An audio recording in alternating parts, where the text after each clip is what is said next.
following is a videotape deposition of Andrew Pazuchowski, taken the matter of the estate of JoAnn Matouk Romain, in the city of Grosse Pointe Farms. This case to the United States District Court, Eastern District of Michigan Subdivision, for the Honorable Linda Parker. The case number is 14 CV 12289. You're located at 20025 Mac Plaza, Grosse Pointe Woods, Michigan. Today's date is October 2nd, 2015. Time is approximately 12:25. I'll have counsel introduce yourselves, please. Solomon Radner, I'm here on behalf of the plaintiff. Seated to my right is Michelle Romain. Gus Morris on behalf of the City of Grosse Pointe Woods, Andrew Pazuchowski, John Kosanke, John Ross, Keith Wazak, and Anthony Shalhoub. George DeGroot on behalf of the City of Grosse Pointe Farms, Daniel Jensen, Holly Krismanich, Jack Patterson, Andrew Rogers, Richard Rosati, Michael McCarthy, Keith Colombo, Antonino Trupiano, Jeffrey McQueen, Wesley Kipke, John Walko, Frank Zielinski, and Ricky Good. Mark Pfizer on behalf of Timothy Matouk. Raise your right hand, please. You swear the testimony you're about to give you the truth, the whole truth, and nothing but the truth, so help you God. I do. Thank you. Please state and explain your name for the record. Andrew Louis Pazuchowski, last name spelling is P as in Paul, A-Z-U-C-H-O-W-S-K-I. We're going to get back to the facts of this case, but I want to ask you, we're just going to throw something out there for a second. What was the life of this case? It was a Grosse Pointe case, it was a Farms case, a Woods case, what was it? What was it? Whose case was it and when, please? Well, initially, obviously, from the reports, that Officer Colombo, or the farms officers, apparently from the reports and the information that was given to me, believed that an individual entered the water in front of the church. They had a lot of circumstantial evidence or speculation that she did that. So at that case, at that time, I would assume that they were treating that as a rescue if they believed somebody entered the water. So that was their case. So once they've done that, which they did, we were contacted the next day. I was contacted actually by Lieutenant Kosanke at home.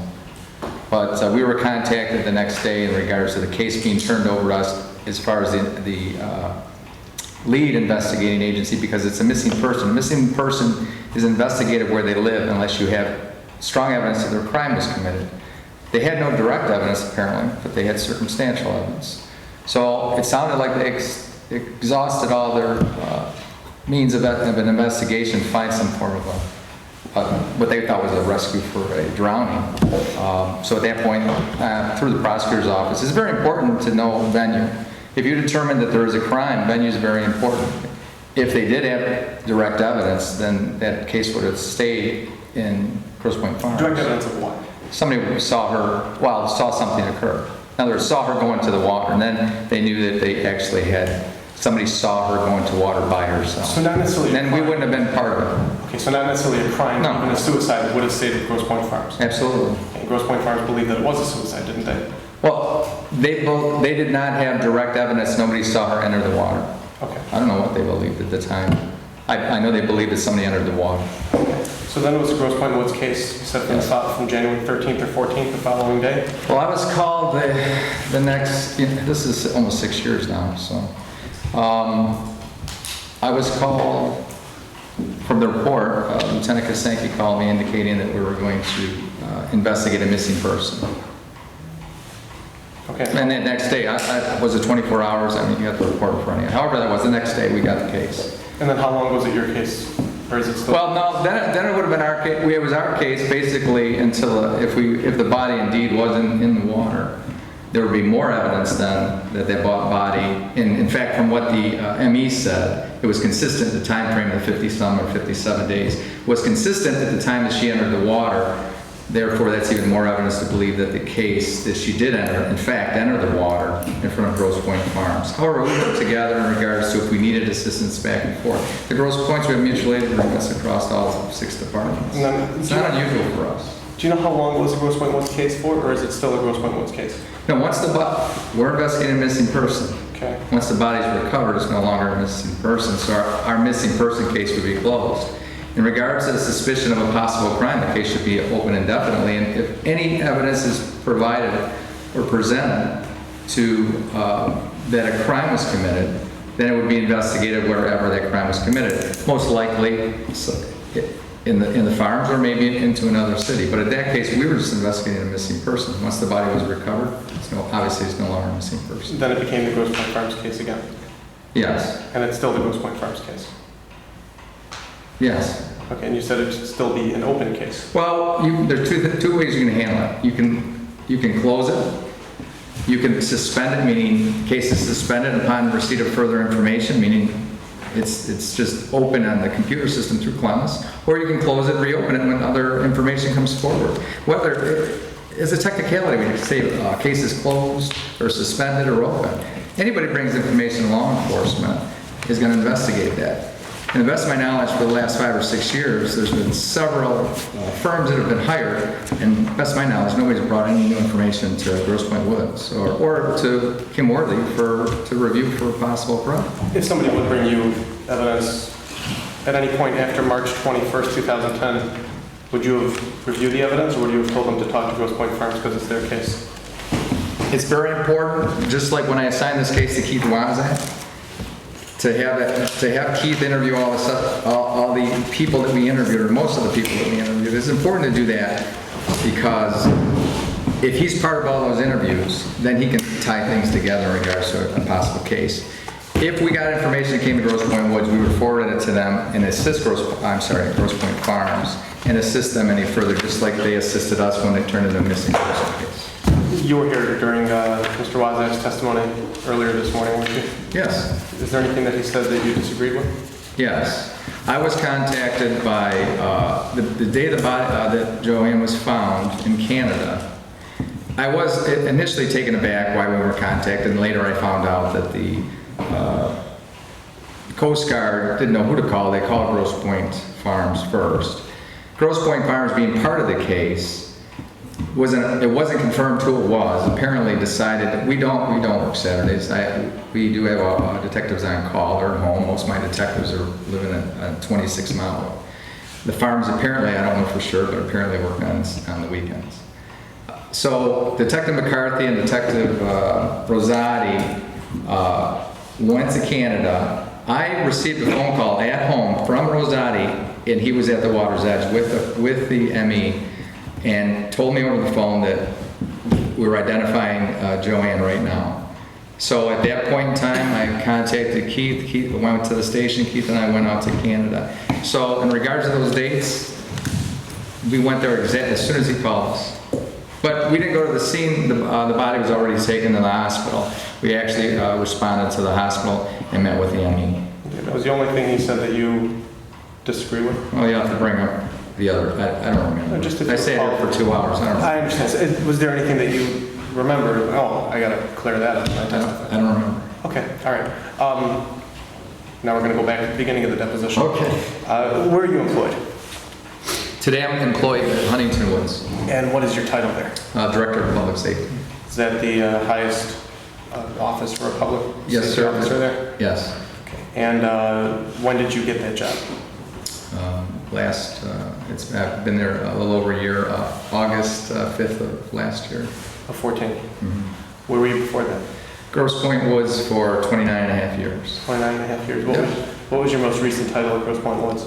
Director of Public Safety. How long were you entitled? How long was that your title? About 4.5 years. Okay, what was your title before that? I was the detective sergeant in charge of the detective bureau. Did you leave Grosse Pointe Woods voluntarily, or were you asked to leave by Grosse Pointe Well, Woods? voluntarily, I left. Made me an offer I couldn't refuse. Let's just say that. Oh, Huntington Woods did? Yeah. Okay, fair enough. Okay, let's go back. So you were public safety director for 4.5 years. What were you before that, and for how long? I'm sorry. What were you before that, and for how long at Grosse Pointe Woods? Before Grosse Pointe Woods? No. You were public safety director, you said, for 4.5 years? Yes. So that's around 2010-ish? Yeah, I would. What were you before 2010 at Grosse Pointe Woods? The sergeant in charge of the detective bureau. Okay, so you For started... 12 years I was in the detective bureau, and I was in charge of the bureau for 12 years. So from around 98-ish till around 2010-ish? Mm-hmm. Okay, so you were in charge of the detective detectives, and then what was your title during, let's say, in January 2012? I'm sorry, January 2010. Do you know if you were public safety director, or if you were No, sergeant? during this case, I was in charge of the detective bureau. In fact, the day that the case was turned over to us, Michael Makowski was the director. He was retiring. In fact, the night I went, I called out the dive team once the case was turned over to me again. And that night was our director's party for his retirement party. I clearly remember that because I missed the party. I was at the water's edge. And at that time, Skip Fincham, or Al Fincham, was hired to be the new director. John Ross was acting director at that time. So we were in transition in regards to who was in charge of the department. Okay.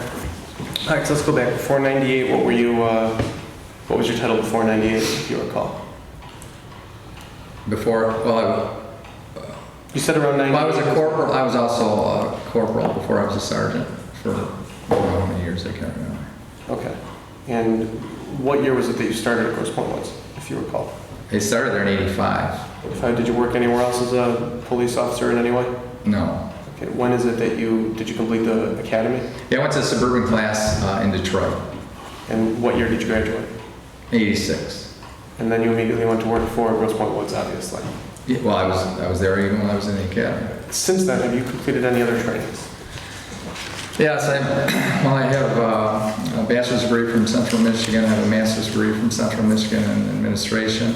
I'm a graduate of the FBI National Academy from 2009. I completed probably thousands of hours of training in my time there at Grosse Pointe Woods. Is there any way for me is there a record of all the training that you've completed?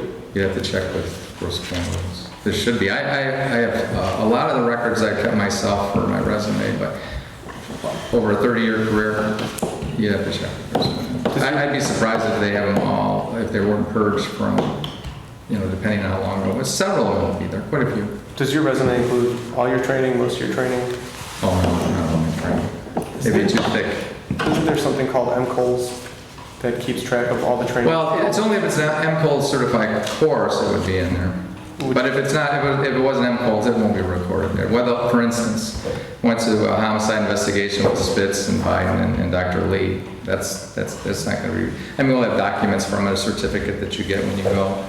A lot of other classes, I went to FBI fingerprint identification that week long. That was MCOLS. That'll be recorded somewhere. A lot of that information, but since 1985. Even back then, it wasn't electronic, so a lot of it was never stored. It's only the last probably 10 years, a lot of the records now are stored, just like all my fire records are stored. You can go on there and find all those records. From MCOLS.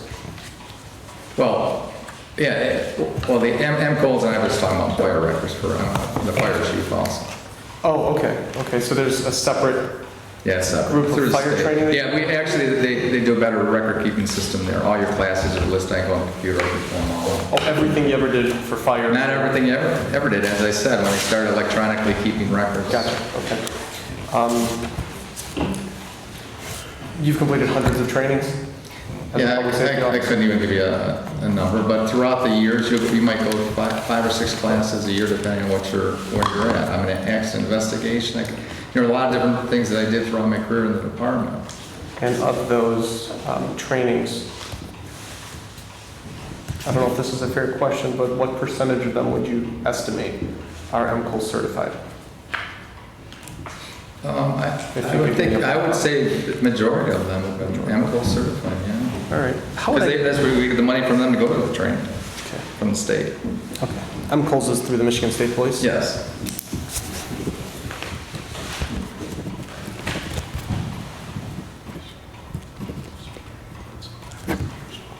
But, you'd have to ask,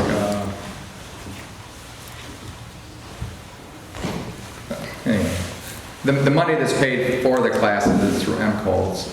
I don't know if there's a website that you can go to with MCOLS and pull up the classes you went to or not.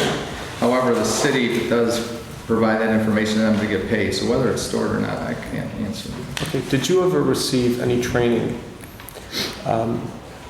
that focused on how to use dogs, police dogs, canines? I recall possibly being in a class where a state trooper came in with a dog to discuss dogs, but there was no unless you were going to be a canine handler, you didn't go to a class to learn about the dogs. You learn that you have, we utilize over my 30-year career, we utilize a bomb dog, at the schools. You utilize a canine for a narcotics dog. They'll sniff out narcotics. There's a dog that they'll utilize just for corpses. But it's very limited for law enforcement. We call it in as needed, depending on the scenario or situation. The only problem with utilizing a canine, the conditions have to be right. And I haven't had very good luck over my 30-year career with canines. You mean as far as finding explosive drugs, people, corpses? In regards to the scene that you want them to do.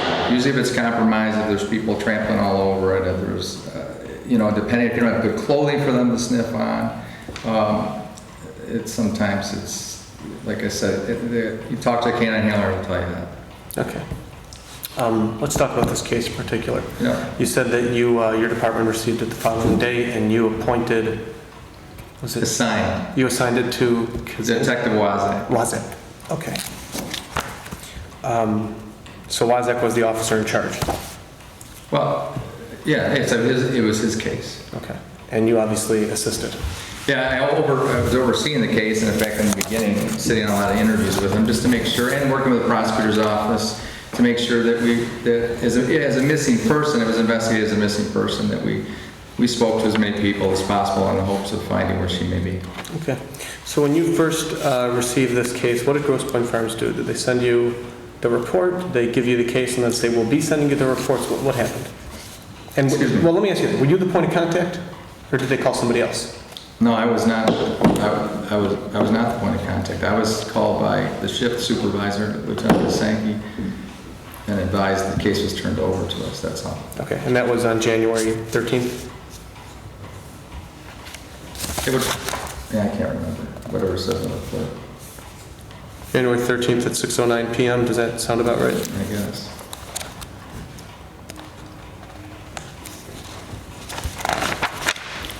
I'm going to hand you what's already been marked as Rogers 7. And this is this is report number 1, whole bunch of zeros, 37.1. Will this be the first report that your department has concerning this case?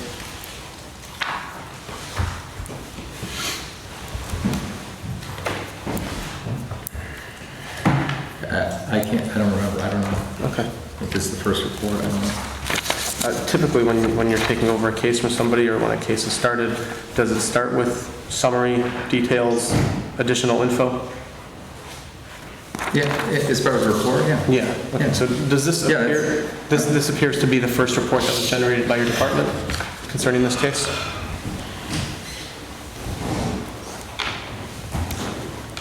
As I said, I don't know. Okay.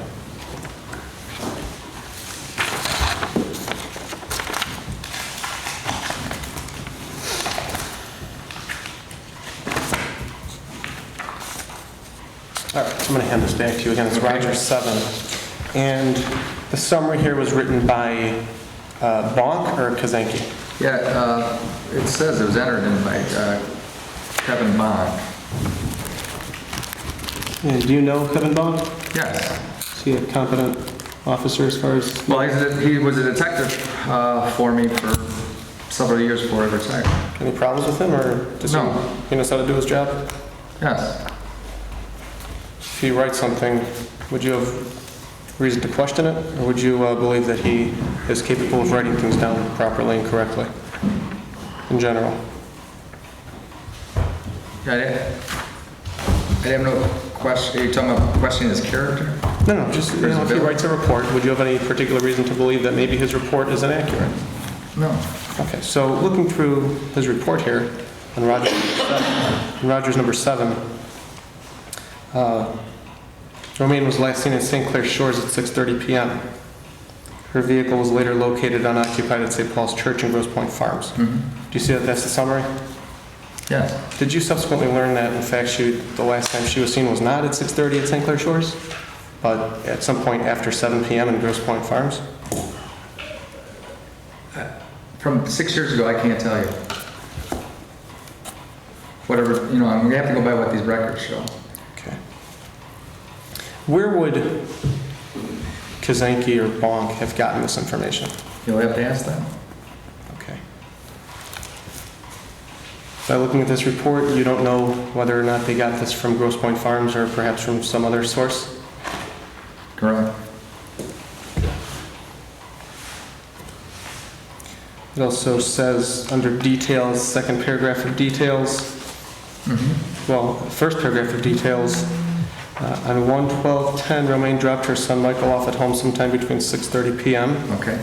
Romain was seen at the Shell gas station located on Mac between 8 and 9 in St. Clair Shores by a friend of the family, Ciotti.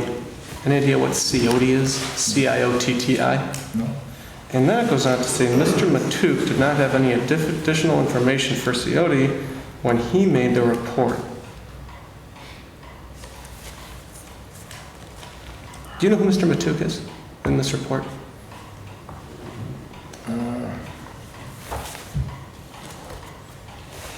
No.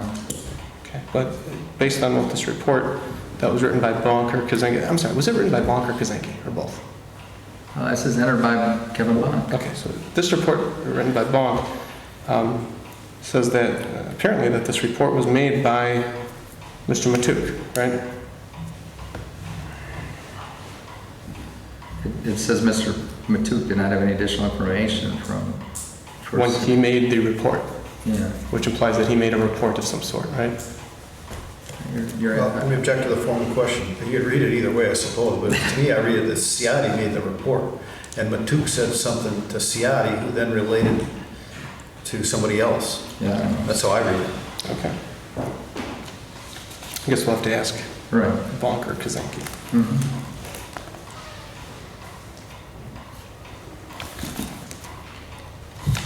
Second paragraph for details. Vehicle that Romain was driving was located in Grosse Pointe Farms at St. Paul's Church. Grosse Pointe Farms Public Safety conducted an investigation at that time and located footprints in the snow leading to the lake from Romain's vehicle. Again, you don't know whether or not this information is true or where or what the source was of this information that was entered by Bonk? That's correct. Okay, you don't know if Bonk got this information from Grosse Pointe Farms or some other source? Correct. Do you know whether or not there were indeed footprints that were leading to the lake from Romain's vehicle? From what I can recall, from almost 6 years now, I was told, or the information that was given, or the reports that we saw back then, that the footprints led from the street to the water's edge, but the car was across. I don't remember anybody telling me briefly that there were footprints right from when they got out of the car to the water's edge. There's two streets, you have northbound and southbound Mac you got to cross. But So there's the car in the parking lot. So there would be some parking lot, driveway, parking lot, Yeah. and then northbound and southbound, and then the water's edge. right, Or some grass, and then a sidewalk, and then some more Right. grass, right. water's edge. And do you know whether or not, well, in your investigation, did anybody at Grosse Pointe Farms tell you where they observed these footprints? Well, I just said, from my recollection, is the footprints were from the curb to entering the water, not from the car to entering the water. Okay, so that's not It's- obviously what Bonk has in his report. He said that, I can't speak to what Bonk put in his report. okay.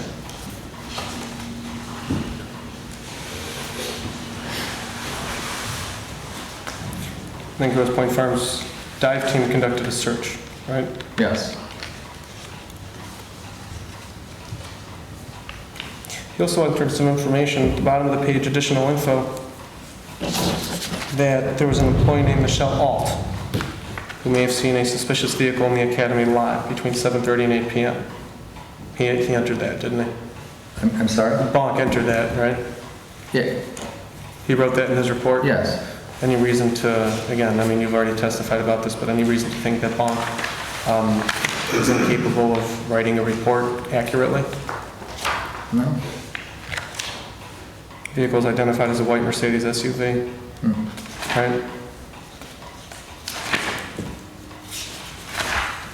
Does that sound suspicious to you at all, if that would be true?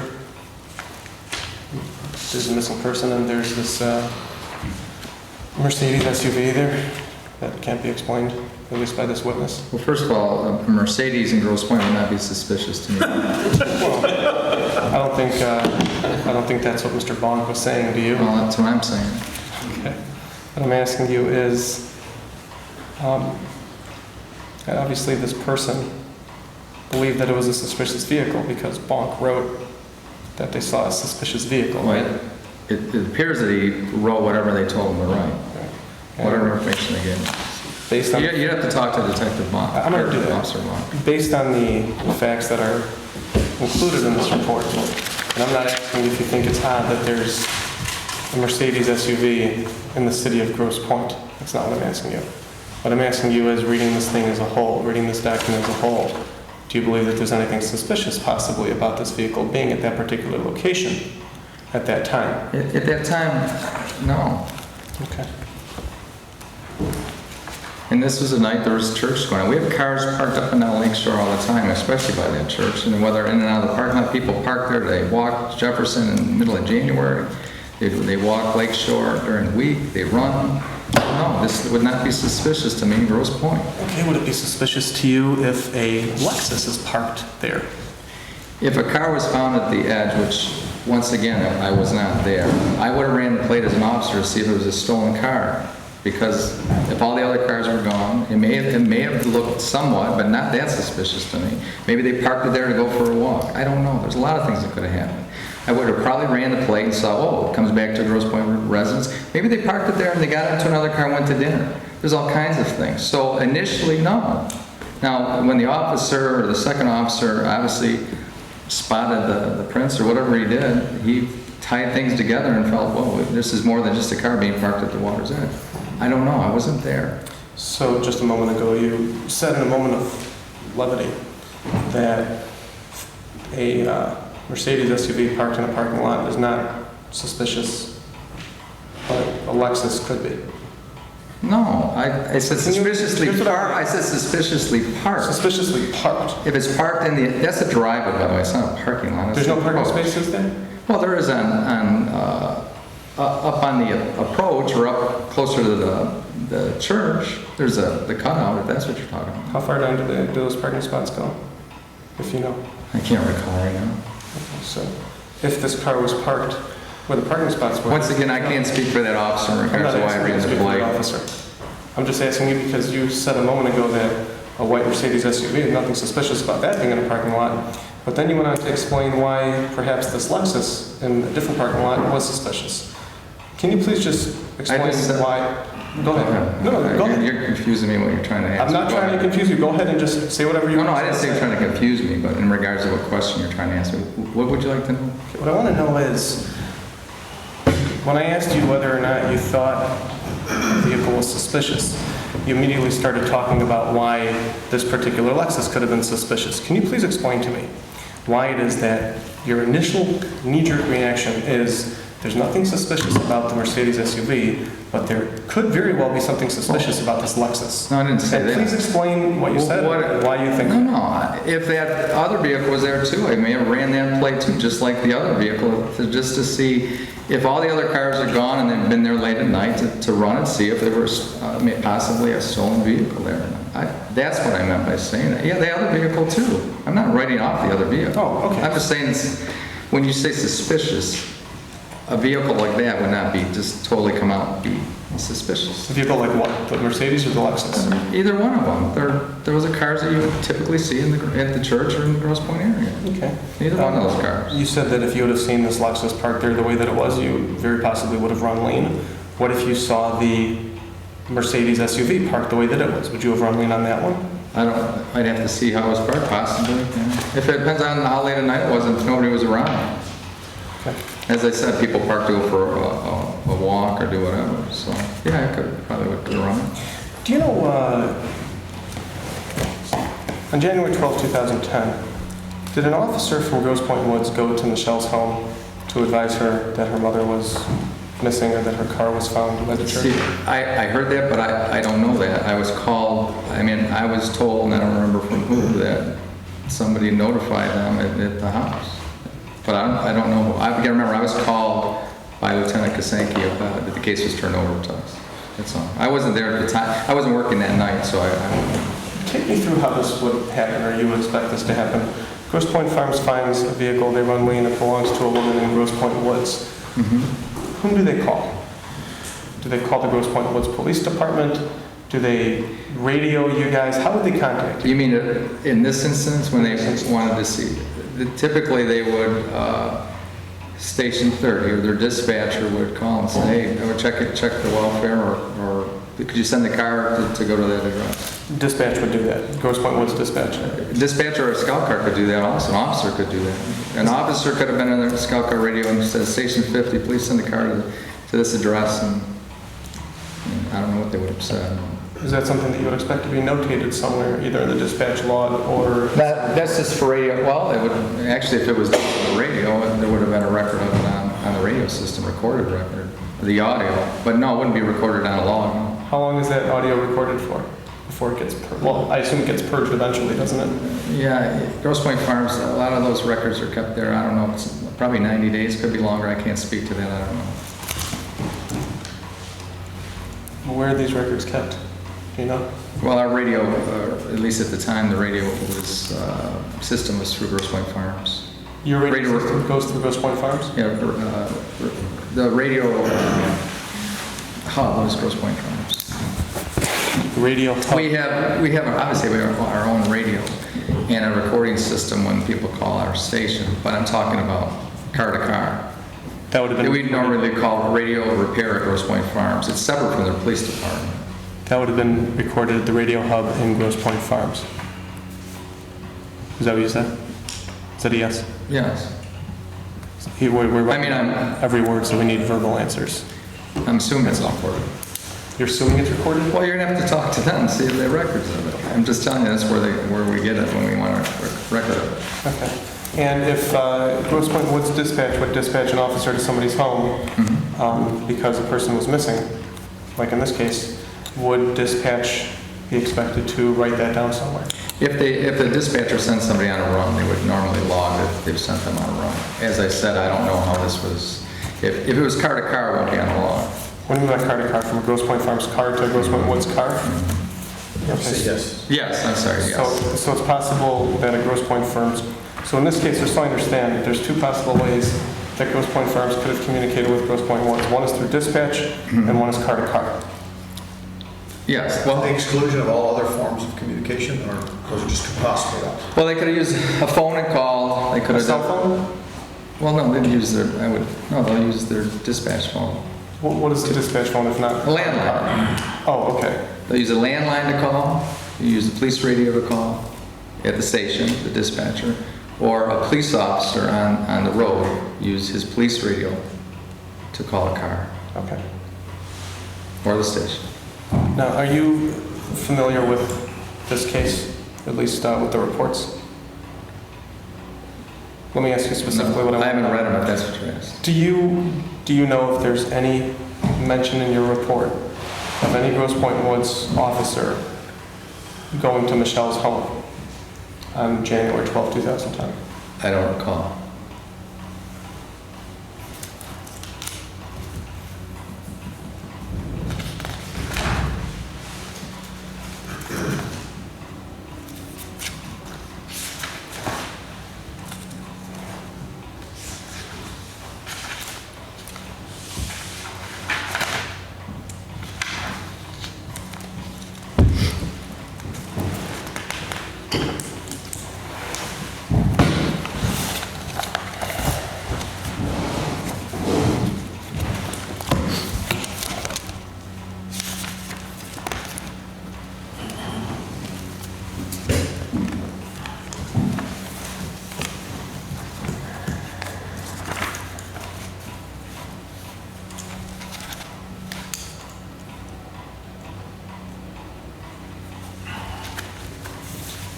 So just to make sure that we understand what happened here, Okay.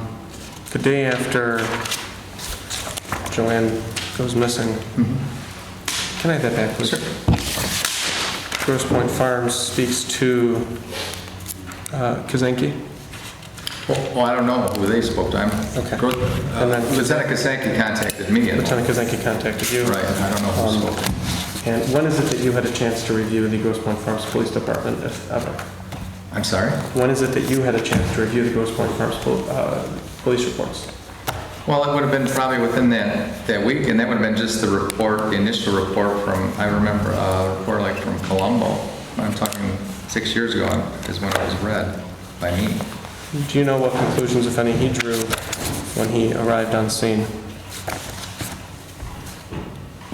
I don't know what conclusions he had. I know he obviously had a strong belief from the scene that she entered the water.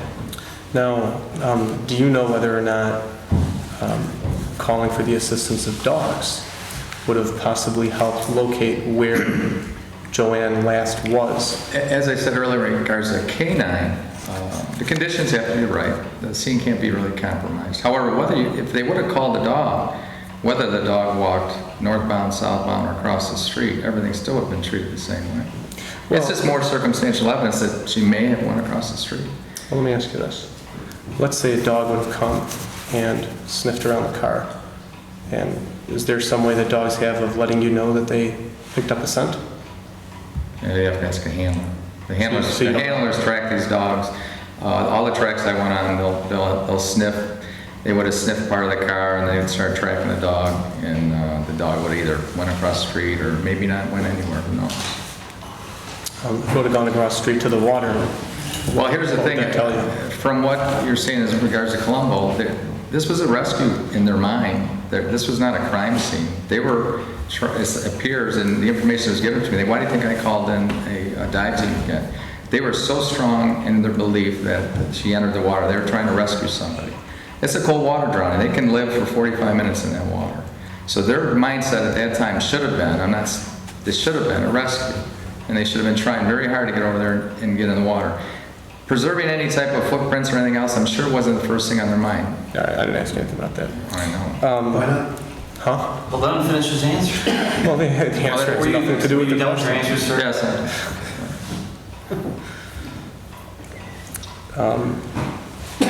Okay, let's go to, do you have your report? What do you want? I don't, Point 17. just a minute. I'll see if I can dig it out here.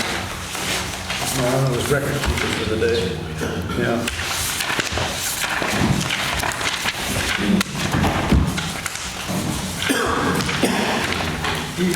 Okay, I got you covered. Thank you. This is report number 100, bunch of zeros, 37.17. Dated January 22, 2010, 10:13 a.m., and this is page 1 of 2. Yes. This is a report authored by you, correct? Yes. And for all the names entered by, verified by a reporting officer, you're the only officer whose name appears anywhere on the top of this page, right? Yes. Okay, so this entire report was written by you. Yes. Okay, let's take a look at it. You're aware of the missing person investigation being conducted by the Grosse Pointe Farms Public Safety on January 12, 2010. You were advised that your day shift road patrol was requested to search JoAnn Romain Matouk's home for any evidence related to her disappearance. Do you know when that was a search ever done of JoAnn Matouk Romain's home for any evidence? I don't know. Okay. It was, Do you know who requested your day shift road patrol to search JoAnn Matouk Romain's home? I'd be speculating to say that it would, I don't know. I don't recall why it was written this way. Because it says I was advised our day shift road patrol was requested. Now whether it was the farms, I don't know. Okay, you didn't write down who? Yeah, I wrote this. No, you didn't write down who requested the search? No, no. Or whether the search was done? Well, I'm sure the search was done, but When was it done? Would it have been done that same day, weeks later, months later, years well, later? if it was done, there'd be a report of it. Okay. Do you know whether or not there's a report of a search being done of her home? I don't. But Okay. Do you know when this request was made? The request to search her home. Do you know when that request was made? no, And you didn't notate that in your report either? no. Okay. However, our detective bureau was not requested to assist in the investigation at that time. Now, when was your detective bureau first requested to assist in the investigation? Well, when the case was turned over to us, January 13th. yeah. Okay, so obviously this request, when you say I was advised, So that's why reading this tells me that this first paragraph had to do with what we were contacted by the farms to check to see if there's anything at the home. so based on how you wrote it, Yes. the farms was the one that, I mean, you're just being advised that they wanted to do a search, but that you were not, your department was not being requested to assist in the search of the home. Not at that time. Okay. So this would have been before January 13th, correct? Or, I'm sorry, before January 13th at 7 p.m. when you were called? Objection, speculation. Yeah, it's speculation. Yeah. Well, didn't you write that you were not requested to assist at that time? Yeah, but in regards to exactly when that time was. On January 12th, When is it that you were called and asked to take over the investigation? I said, well, on the 13th, but which paragraph? If you back up to the first paragraph, I was advised of the missing person investigation being conducted by the Grosse Pointe Farms Department of Public Safety on January 12th. So that first paragraph has to do with that January 12th day. I was advised that our day shift road patrol was requested to search JoAnn. So that means that this case was still investigated by the farms to go over there and see if there's any evidence of her being at the home.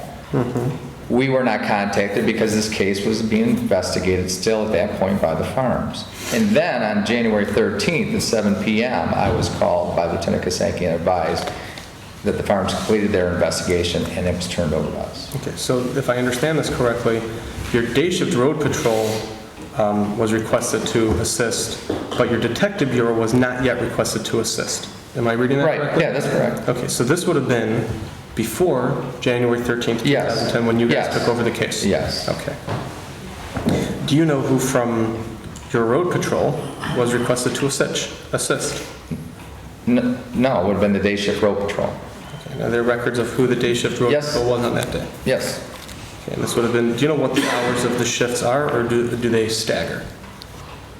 Are there specific hours? Is it like They're 8 to 12. 8, or is it one shift can be 8 to 4, one can be noon to whenever? I don't remember if they were on 12-hour shifts at that time or on 8-hour shifts at that time. What I'm asking I think you- they were on 12-hour shifts, so 7 to 7. Oh, 7 to 7? Yeah. So it's not like one is 7 to 7 and then one is noon to noon? No. Or noon to midnight? No, Okay. 7 to 7.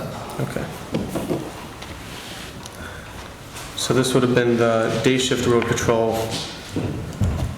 between 7 p.m. and 7 a.m. on January 12, 2010, going into Yeah, January. 7 a.m. to 7 p.m., yes. Well, Day shift 7 a.m. to 7 p.m. and then the next shift is 7 p.m. to 7 Yeah, a.m. night shift, yeah. Oh, that would be night shift. Yeah, that's night shift. Okay, so the day shift that's being called is being called on January 13th because she went missing January 12th. Well, as I said, you'll have to look at the records to see if they were on, 6 years ago, I don't remember if they were on 12s or 8-hour shifts. Okay. They're on 12s now. Okay. Should there be some record of There'll be a record of who went and which officers went, absolutely. There should be a which of police your report. officers went to the home? Yes, Okay. yes. Before your detective bureau was requested on January 13th, correct? Yes, because it wasn't our case until the 13th. Okay, let's move on. On January 13th at 7 p.m., you were called at home by Lieutenant Kasanke and advised that Grosse Pointe Farms completed their investigation and requested that your department continue the investigation as a missing person. Is all that true? Yes, Okay. You immediately told Kasanke to remove JoAnn from lien and to re-enter her as a missing person from GPW. right, we had to do that because she's a missing person. Okay. The very next day, you met with Michelle Romain, true? Yes, Is there something blacked out there? I don't have the. That's probably something- It's the first page of this exhibit, third paragraph. I don't have. Oh, it could have been- I don't have the unredacted one in front of me. I don't either. I can look for it. Neither do I. have it somewhere. Okay, I can move on. You met with her in a holding room at the Grosse Pointe Woods Department? yes, yeah, it's the interview room. It's probably her personal information. It has to be personal, that's why it would be blacked out. Okay, under so, FOIA. okay, very good. So it's her personal information. And the purpose of the meeting was to discuss the sequence of events, and then you said, and their suspicions in this case. Yeah, Were you meeting with anybody else, or was it only Michelle Romain? I don't remember who was in that room with us. I think there was more than Michelle there, but I don't recall. Okay, and then you didn't include anything here of what Michelle may have said to you, did you? Yeah, I don't recall. I initially, once it was turned over, I spoke with Detective Wozniak in regards to signing it to him. Do you know how long you met with Michelle Romain? No. Do you know if it was more or less than an hour? No, because we had a separate interview with her at her home in regards to other details of the case. When was that meeting? And that would be Keith Wozniak's reports. Okay, I'm talking about this one, January. Yeah, I don't recall how long I don't know how long we were in there. Would Keith Wozniak's interview with her at her home been before or after your interview with her in the holding room? It would have been after, and I was there also. Okay. Do you recall what suspicions, well, do you recall what Michelle told you during this meeting?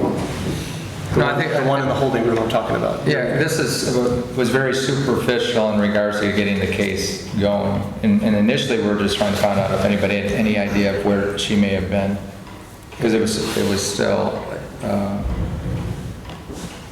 and obviously that's why we spoke to all the relatives. I don't recall. And did she tell you whether or not she had any ideas? Yeah, we met in that interview. I can't recall when all the information was coming out, whether it was in there, and I met with Keith right after that, or if there's at the house. In regards to all the details of the suspicions of whether her father, or John, or Tim, or Billy, or any of the other possible people might have knowledge about where her mother was. Did you take notes with her when you were meeting with her? Yeah, I don't recall. Do you typically take notes when you interview people? Well, in the beginning of the case, as I said, I don't remember how quick I had Keith. I don't know if Keith was in there or not with us. Okay. Well, then you said that you met with Detective Wozniak immediately after the interview to discuss your plans of action, right? Yeah, that's when I think I had her. I wanted to have him do a thorough interview with her and the family to get a lot more details, once we got more information from the farms. And then you also contacted McCarthy from Grosse Pointe Farms Yes. to obtain the details of their investigation. Yes. Does that mean that you did not yet have their details? Right. Okay. Just everything was verbal at that time. We're just starting to piece it together. Absolutely. Your next paragraph, you write, I discovered that a canine was not requested on the night of the incident. Right. Why'd you write that? Well, I do remember Michelle bringing up the canine. What did she tell you about the canines? That they didn't call in a canine, so that being fresh mind, I asked them about the canine, and they did not have a canine. But as I said, in regard to this paragraph, it's a documentation to show the venue of this case and why it was brought to Grosse Pointe as a missing person. Not utilizing a canine, it's just more information that there's even less circumstantial evidence. It could have been some more circumstantial evidence. As I said, it's not going to change, it would not change the case in regards to whether the canine was there or not. How do you know that it wouldn't have changed the case? Because as I said, if the dog walked across the street, that would just been more circumstantial evidence of what they believed that she entered the water there. If the dog just walked north or south down Lakeshore, it would end up being, we'd have a dead end in regards to that track. What if the dog... So we document that occurred. We would still have to continue on with the investigation the way we did it. Well, what would be different? So when you say that the dogs wouldn't have changed the investigation, you're assuming that the dogs would have just walked to the end of the water and stopped, right? Isn't that what you just did? Well, where are they going to go? Well, maybe they would have gone to a parking lot 500 feet away and alerted them that she was in the trunk of a car there. Isn't that possible? As I said, in regards to them, whether they utilized that canine would have had to do with the conditions, and I wasn't there to know what the conditions were. What do you mean by conditions? You've said that several times. What do you mean by conditions? The conditions. If you talk to a dog handler, and if you've ever had them come and help you with an investigation, you find out that if the conditions aren't right, if the scene's compromised, if people have been handling stuff, it's very hard for a dog. If you don't have good clothing for them to sniff on. Now, this is Michelle's car. I mean, how long was she in the car? You could have Michelle's perfume, other people's perfume. It's very difficult for a dog. The canines can be very helpful, but a lot of times, in my 30-year experience, I have not had good luck with the canines. And I'm not saying that means don't use a canine, but what I'm saying is it didn't change what our investigation was in this case. Well, because they didn't ask for one, right? No. You don't know what would have happened if the canine would have been asked for, do you? No, I don't know what would happen. Okay, so when you said before that... I don't know if I would have called the canine. When you said before that it would not have changed the outcome of the case, you don't know if that's true or not, do you? I don't know what that dog would have done. Okay. I just know Because from my it's possible. personal history with dogs, I haven't had bad luck with canines. It's possible that this car was never driven by Michelle, only driven by JoAnn, and the dogs would have picked up a very strong scent of JoAnn. Isn't that possible? I don't know. I wasn't there. I don't know what would be possible. So again, when you just testified a moment ago that whether or not dogs called are basically irrelevant because it wouldn't have changed the outcome of the investigation, you don't know if that's really true, do you? What I'm saying is, if in regards to the case and us treating it as a missing person, we would have handled it the same way. That's what I'm saying. You would have handled it the same way. Yeah. You're saying if they would have found her, You would not have requested dogs?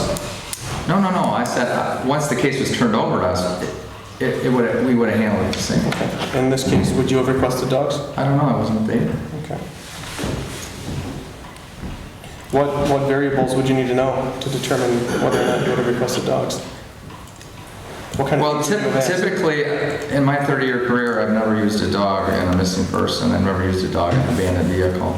So it probably wouldn't have been the first thing to come to my mind in regards to this, unless they had some strong clothing or information or evidence there that the dog would be fruitful in this case. And I don't know. I wasn't there. When Michelle was mentioning to you that the dogs were not called, do you know whether or not she told you that she requested them to get dogs? I don't recall that. You don't call them? Would you have written that down? I do. No, I remember talking about that. I said that in the beginning, and that's probably why I even mentioned it in the report, because she brought up the dogs. So she brought up the dogs? Absolutely. But This I is don't. not something that you brought up on your own. You brought up the dogs because she did.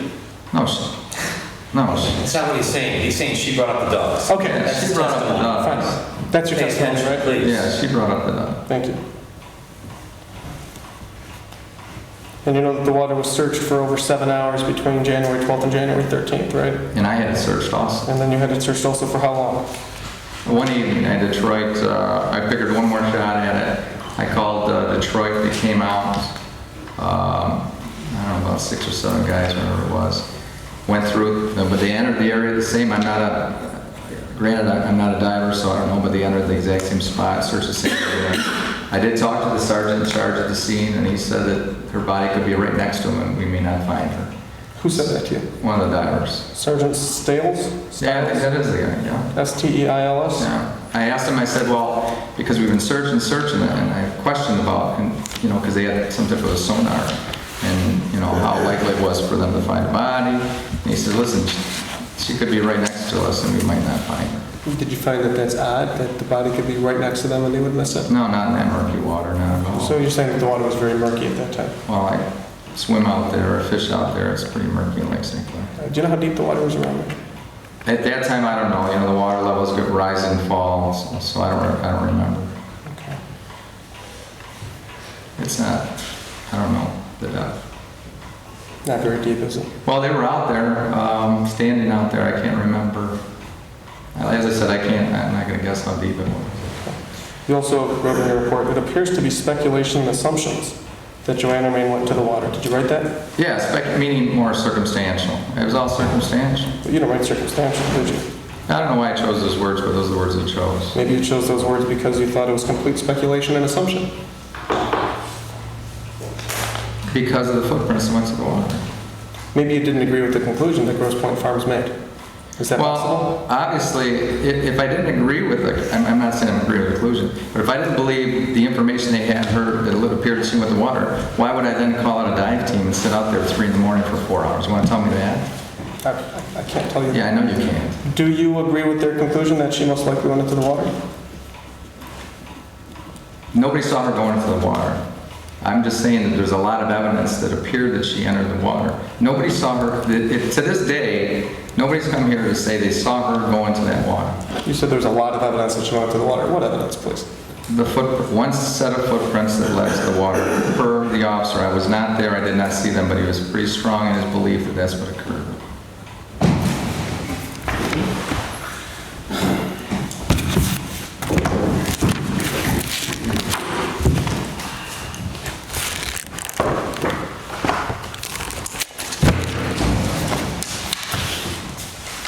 Let me hand you 2 exhibits.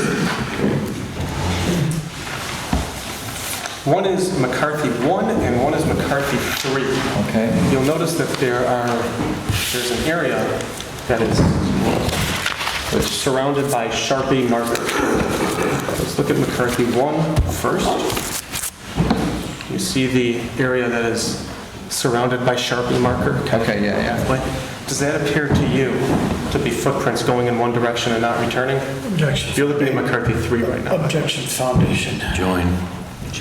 I'm asking you what you observe. Well, there's footprints all over the place. Well, I'm asking you to just look at the area. Okay, you're looking at McCarthy 3, so we'll talk about McCarthy 3.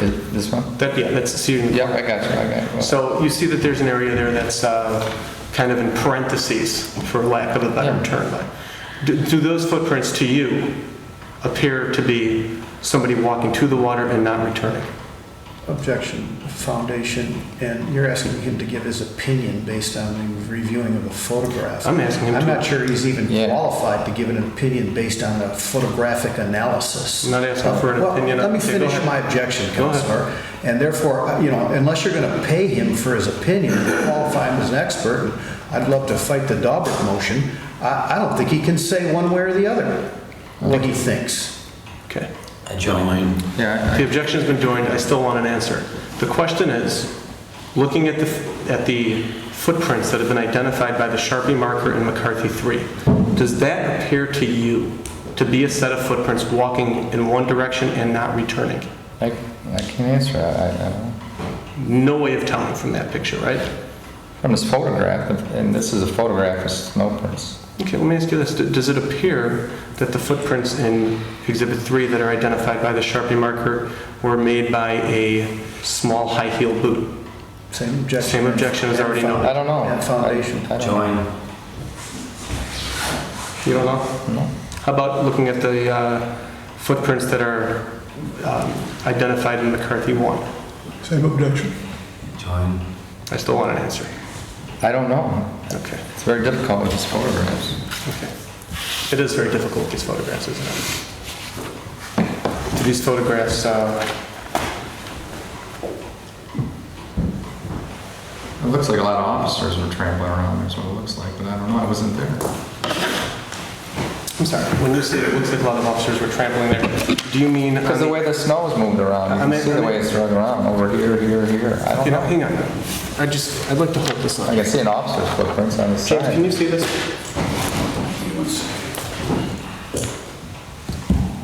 You said it looks like there's a lot of officers trampling around. You said Here.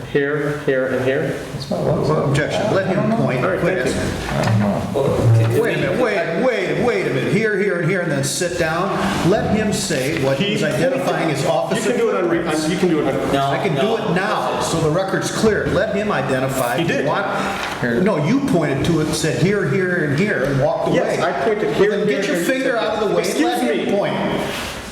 Get your Is finger there out an of the way. objection for the record? I want you to make your objection on the record. I object you pointing at the photograph and then taking it away from him without giving him an opportunity to point to the photograph or the portion of the photograph that he thinks is an officer footprint, which is an objectionable question to begin with because he's not qualified. In response to your objection... Well, hold on. I join objection and also move to strike these questions because you're not letting the witness complete the answer in a manner in which the video can pick up what he's trying to indicate.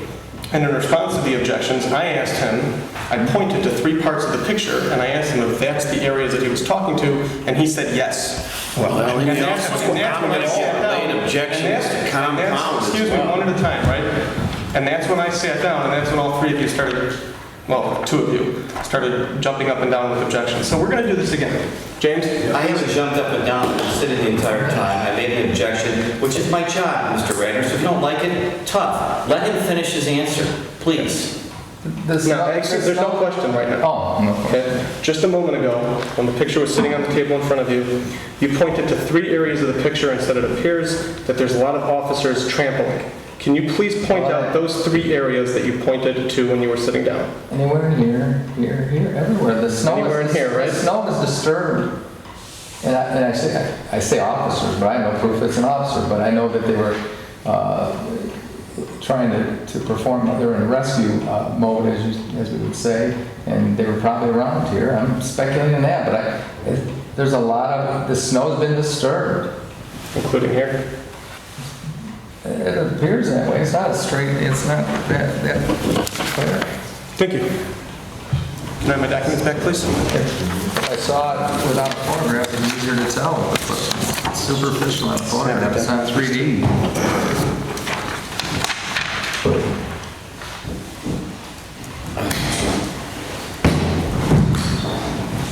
Any other circumstantial evidence that you went into the water other than these footprints that supposedly go to the water and don't return? That's all that I recall being told in regards to they saw the way the car was parked and the footprints across the water, which obviously would have been before all that snow was disturbed, but I wasn't there. So. Okay. And obviously your conclusion, at least as far as your report, what you wrote in your report, is that it appears to be speculation and assumptions that JoAnn Romain went into the water, right? Yeah, which Objection asked and answered. You joined up. it'd be more than circumstantial evidence.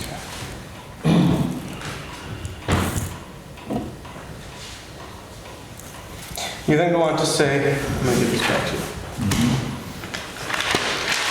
And for the record, again, this is 37.17, page 1. And in the last paragraph, Sergeant Stiles indicated that not locating JoAnn's body does not conclude that she is not in the water. Right. You wrote that, right? Yes. You then go on to say, however, understanding that we have completed a thorough search of the water, our focus will turn to interviewing and following up on any and all tips that we receive. Correct. Explain that last part, please. That- Why is your investigation switching from somebody walking into the water to following up on any and all tips that we receive?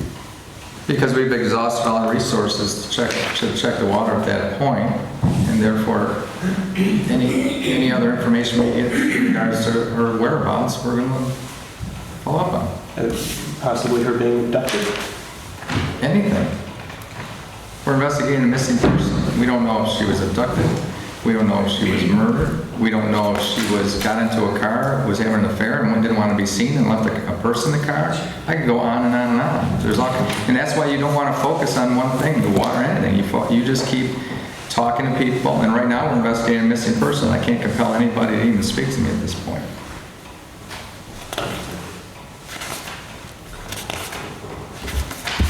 But you were not prepared to conclude that she was in the water, right?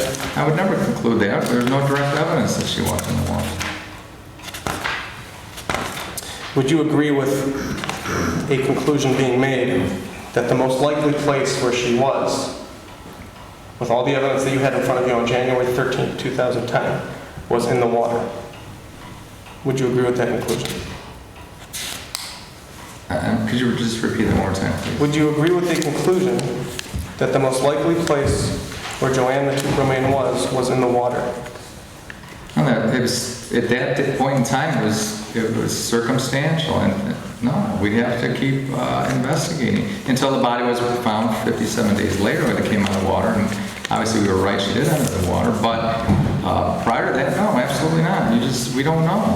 And you just said, obviously, we were right that she did enter the water. Is that what you just said? Did I hear you correctly? What I'm saying is that our circumstantial evidence and our suspicions that she entered the water proved that she was found in the water, and that, yeah, that she was in the water. It's not possible that she was dumped in the water? Well, I didn't say, and once again, I don't know how she got in the water. I'm just saying that she was in the water. So it doesn't prove your assumption that she entered the water on January 12th or 13th, does it? It doesn't prove that, as I said, I have no direct evidence. Okay. If something came up in this investigation that proved otherwise, it should be investigated, absolutely. Okay. I'm going to talk to you about Michelle and, well, did you at any point hear any possible, let me ask it this way. Did anybody at any point in time give you an idea of people that might be suspects in JoAnn's disappearance? Michelle gave us suspects as far as early on, as Detective Wazik said, because I sat on a few of the interviews with him. Was her father, was John Matouk, was anybody who possibly was the new John Matouk, because he was an investor and there were some issues that may have occurred that would make them a possible suspect. And then Tim Matouk and Billy Matouk. Okay, so let's just list them. Bill Matouk, Tim Matouk, her father, David, right? David Romain Romain, and John Matouk. and John Matouk. Anybody else or just those four? That's all I can, And no, that's all I can recall. I think Detective Wozak had others that were listed on there, but I don't recall. Now, at some point, a polygraph was done for David Romain, correct? Yes. Now, do you guys at the Woods not do your own polygraphs? Do you outsource them to somebody else or ask somebody else to do them? Yeah, we don't have, it's state police is all our work. Do you have a point of contact at the state police who you contact when you want to have a polygraph done? Or is it just general No, number? because that position changes from time to time. It's not, we call the state police and they set up the appointment. Okay.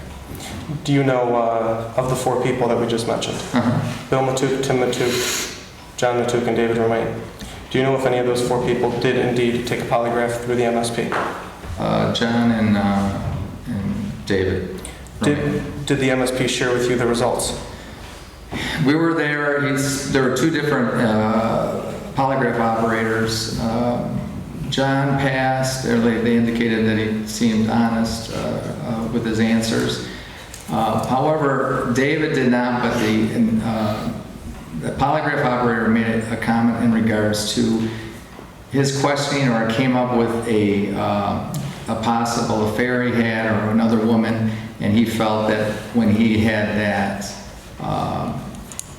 untruthful reading that he received, it could have been related to that, and did not believe his not passing was related to him withholding information about JoAnn Matouk. Did they ever hand you a piece of paper containing the results of either of these polygraphs? No, no. At any point, do you know if your department received the results of the polygraph? Yeah, I don't recall. If I would have received it in the mail, it would have went to the chief's office, and then it would have been given to Detective Wozak for the report, or the secretaries for the report, and then he'd been advised of the report. I don't recall. Would you expect MSP to give you hard copies of both results, or the results of only one polygraph? I don't recall. I don't recall if they were going to allow us to have the records at the time. It was so long ago. I know there was a question about that back then. You have to check with state police. What I'm asking you is, would you expect them to share with you a physical copy of the results of both exams? Well, they have their policies they have to follow. I would hope they would, but I don't, they have their policies in regards to releasing that information. Typically, when you would ask them to do a polygraph, would they give you a hard copy of the results? I don't recall if they're in hard copies. We don't do polygraphs that often because they're not admissible in courts. We use them a lot of times in hopes of getting a confession, but other than that, we don't use them that often. And so you were given four names: David Romain, John Matouk, Tim Matouk, and Bill Matouk. Two of them took polygraphs. Did you ask all four of the named people to take a polygraph? Yes, absolutely. So you asked Tim Matouk to take a polygraph? What happened, I called Billy and Tim, but knowing that they were suspect in this, I have a professional relationship, obviously, with Billy having a business, and Tim Matouk as being a detective. Therefore, I did speak to them because initially this is a missing person. They're family members also. They may have information to help us find where where JoAnn was. So I made contact with them, and both indicated that they had no information to give. They had no reason to speak to me other than they have no idea what would have happened to her. And I told them I would call the state police, however, to ask them to see if they would be willing to take a polygraph. I think Tawana Powell from the state police may have made the contact with them. I don't recall, but I did call the state police and initially called the FBI, but the state police indicated that they would call them and ask them about a polygraph. They chose not to take the polygraph. Who chose not to take the polygraph? Billy or Tim. They both chose to not take the polygraph. They didn't take a polygraph. Even though they know they're not, they know that they're not admissible in court, don't they? I'm sorry? Do you know whether or not they know as to the admissibility of the polygraph in court? Objection Foundation. Well, I don't know. I don't know what they know in regards to that. No. Have you ever encountered a police officer in your 30 plus years of experience who doesn't know that a polygraph is not admissible in court? I don't know. I never asked them. has any police officer in the last 30-plus years of you being a police officer ever told you, oh my goodness, you can't use a polygraph in court, or something to that effect? Not that I can recall.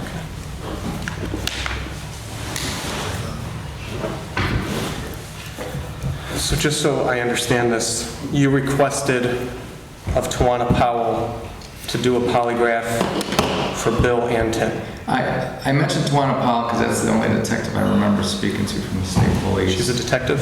She was at the time. Do you know how to spell her name? No, I don't have the information with me.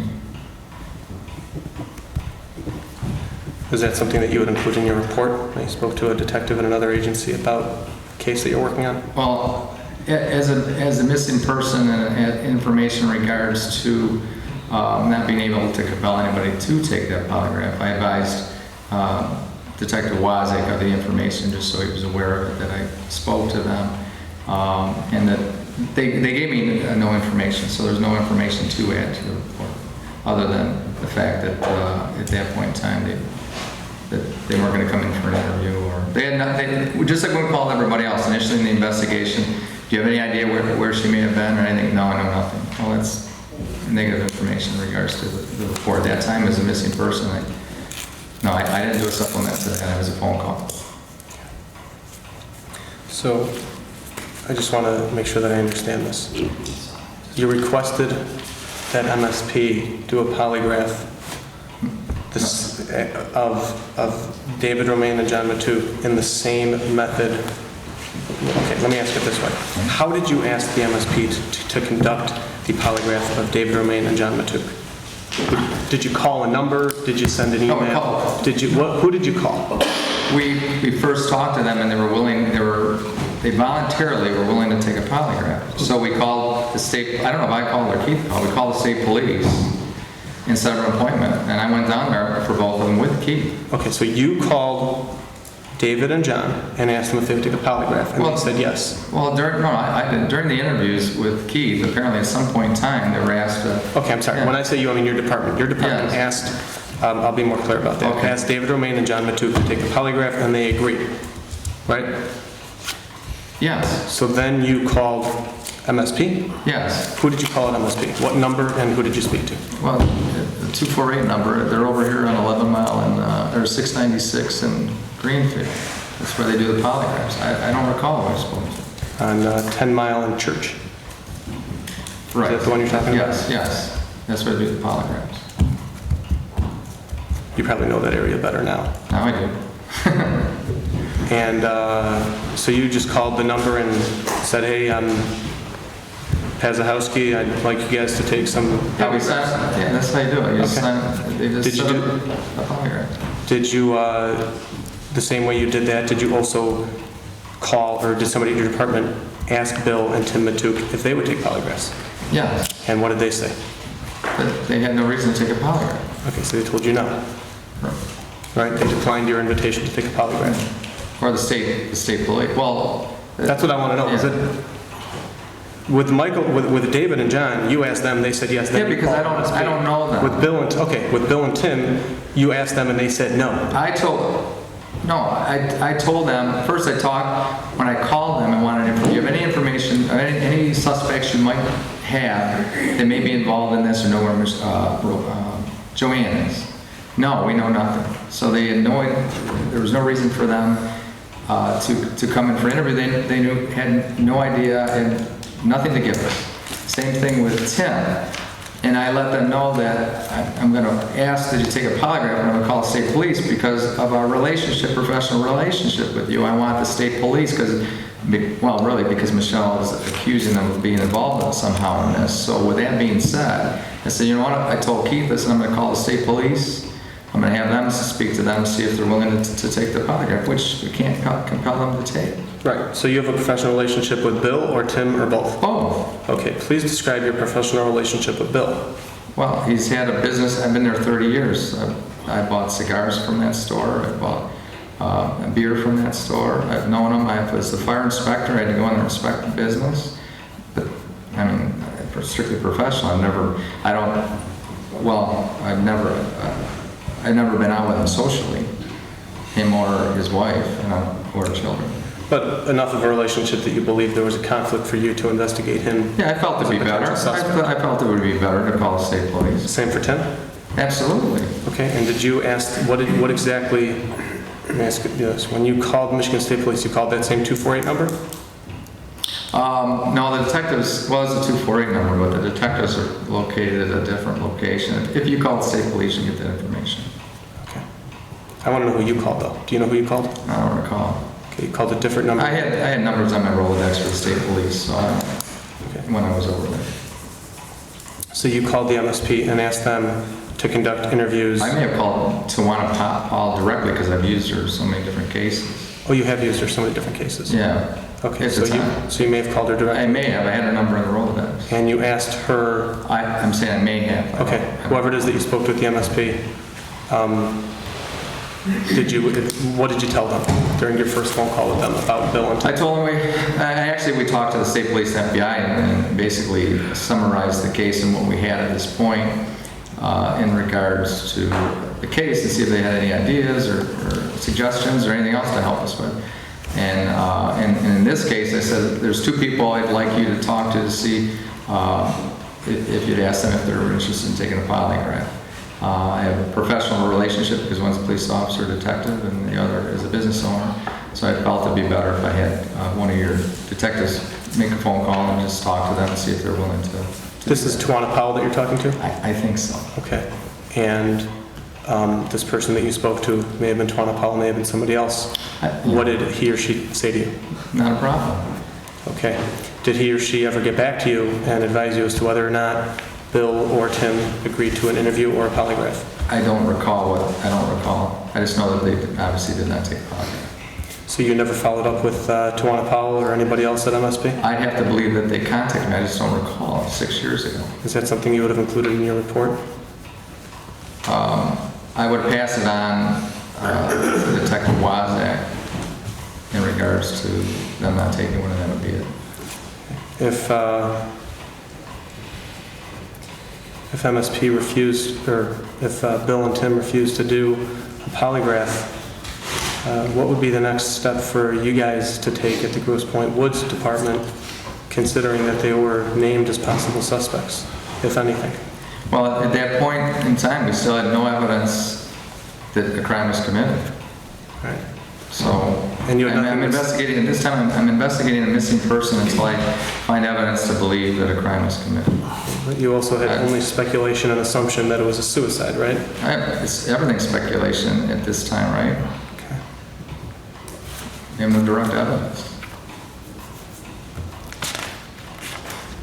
You don't recall what Tawana Powell or anybody else at MSP, if anybody got back to you? I'd like, I'd like to believe that I spoke to her and that she said they weren't going to take it, but it's so long I can't remember. I'd have to believe that's what she said. That she said they would not take a polygraph? Yeah. Or come in for an interview? Yeah, because if she didn't do that, then I would have set up for a polygraph, so she must have done that. I wouldn't have just let it, told her to do that, and then she wouldn't have got back with me. Okay. And she didn't send me a report or anything. It was just, they made, I think, a phone call.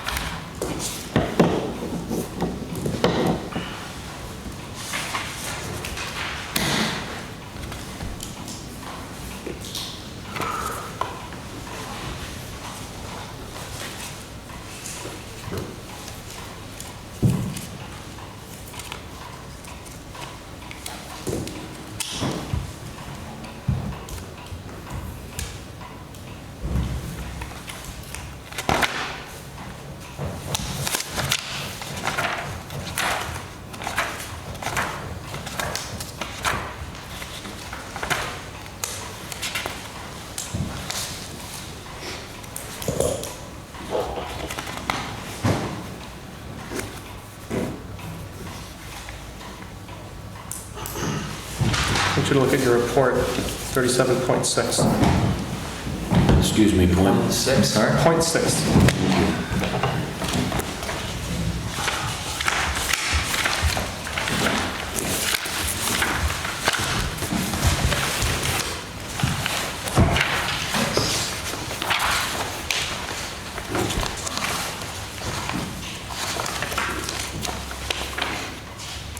on January 14th, 2010, correct? Yes, Now, this says verified by Andrew Pazuchowski, entered by Martin Mitchell. yes. What does that mean, please? Well, I just, as the DBA sergeant, I have to check the reports, that's all. It's just that I checked his report. Check the report for what?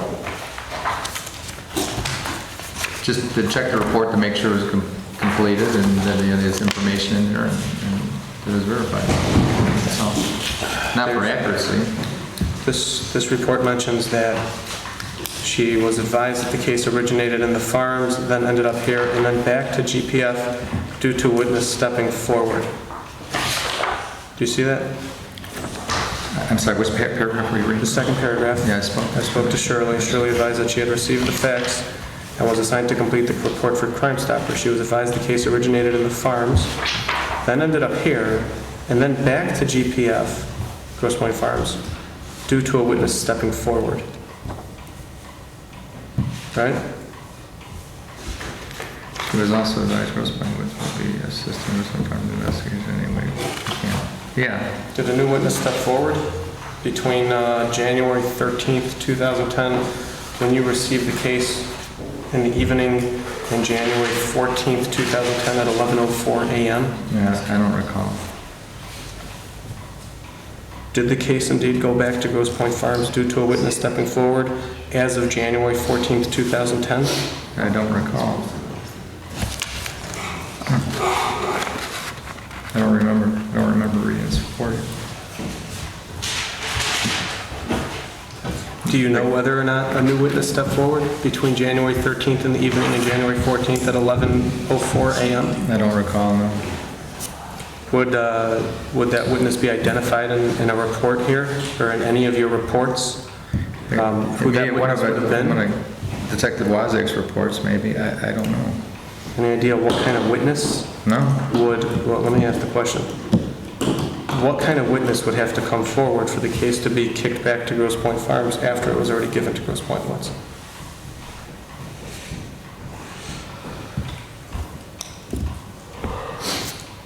You know, you're going to talk to the detective or Officer Mitchell. I'm not sure what this was about.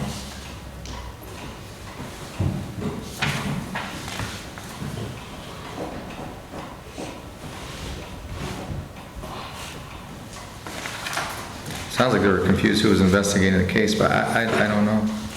Sounds like who was confused? Martin Mitchell? No. When they called Crime Stoppers. Well, who called Crime Stoppers? Well, so I spoke to Shirley. Shirley advised that she had received the facts and was assigned to complete the report for Crime Stoppers. Right, so I she was... I have no idea what this is about. You'd have to talk to them. Okay.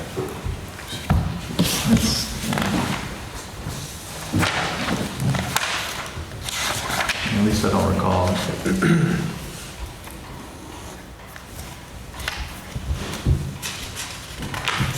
Now, are you aware that it's possible to determine where the general vicinity, or what the general location of a cell phone is with cell phone records? Well, I know we towards the end of in the woods, we were able to ping phones and they were located if they were, and that's what I think we did with hers, to see if a phone was on, to see if we can find a location.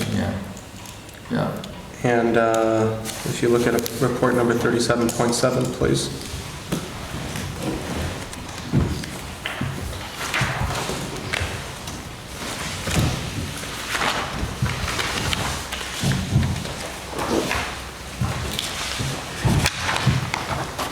Go ahead.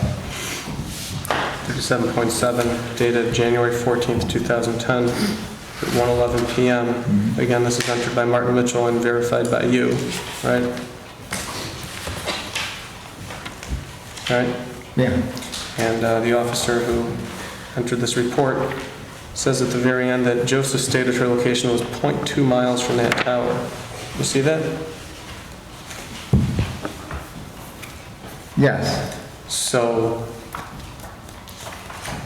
is it your understanding that cell phone towers can be a good indication as to where a cell phone is at any given time? Possibly. Yeah, we do that quite often. Okay. Do you ever use it as your 30-plus years of experience as a police officer to place a suspect of a crime at the location where the crime was committed? Yes, we've used it that way. Did you do that in this case for any of the 4 suspects that were possibly mentioned to you as possible suspects? And what I'm asking specifically is, did you subpoena or in any way ask for phone records of either David Romain, JoAnn Matouk, Tim Matouk, or Bill Matouk, so that you'd be able to see where they were on the evening of January 12, 2010? I did not, as I said, the case was assigned to Detective Wazik. I know he was had search warrants for phone records. Exactly which phone records he obtained on them. I Is that recall. looking back, is that something that you think he should have done? Well, as I said, to this point right now, there was still no evidence that was brought forward to us that there was a crime committed. Well, the woman was missing, right?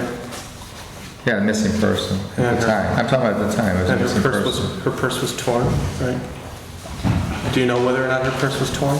After we went to Grosse Pointe Farms and saw the purse and saw the car, we didn't obviously handle the purse as evidence or touch the car because it was evidence. I did not note anything wrong with the purse, no. I didn't handle the purse. You didn't notice that the purse And was, I've been told after the fact. that the purse was torn? Who told you that? I don't recall, I just remember that was spoken about, somebody spoke. An officer of Grosse Pointe Woods or Grosse Pointe Farms? Probably. I don't recall, I just know supposedly the strap is torn. So a woman missing and her purse torn? but Well, not in the beginning of the investigation, we didn't know that, no. At some later point in time, you became aware that her purse was torn. Well, as I said, after the body was recovered, Grosse Pointe Farms was following up on any additional leads and we were going to assist them going forward, so I don't know. In regards to the purse, it wouldn't be unusual for a purse to be torn. Would not be unusual. No?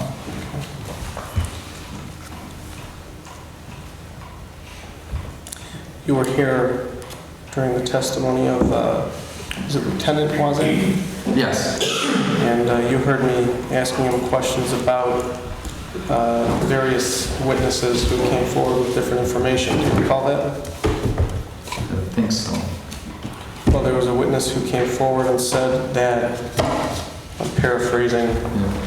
that the parking lot was empty when, or I'm sorry, that JoAnn's car was not where it was at 9 o'clock, Right. about 2 hours earlier. At around 7:30 p.m., an hour and a half earlier. Do you recall hearing anything about that? I recall you speaking to Lieutenant Wazik about that. Okay. And there was also a witness who came forward with some information that there was a black van that was in the area as well. Do you recall that? Yes. And there was also something about this white Mercedes SUV. Do you recall that? Yes. And a woman's missing and her body was not found in spite of exhaustive searches done by very competent divers, right? Yes. Still no evidence of the possible abduction here? Well, initially, that early investigation, as I said, you're jumping to a possible homicide or a murder where initially the officer, our first thought could still be at that point in time, early on in that investigation, would be she willingly got into a car with somebody. She went out to dinner with somebody. There's all kinds of things that could have happened. So at that point, that information is still just information at that point. That hopefully maybe ties together. I'm not talking about at that point, and I don't know what you mean by at that point. What I'm asking you is at any point during the investigation, after you learned all this information, did you start to think that maybe this is an abduction and not a suicide? After the body was recovered, Before that?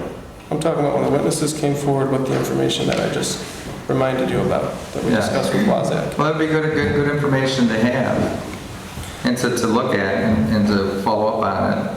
If you have the license plate or other information, you could, you follow up on whatever you have. And the things you're saying, I'm not saying that you don't follow up on it. When you tell me that there's 2 males walking down the street in front of the church, of course we follow up on it. So we go to that area, talk to neighbors, anybody else see them? Did you see them get into a car? Yes, no, no.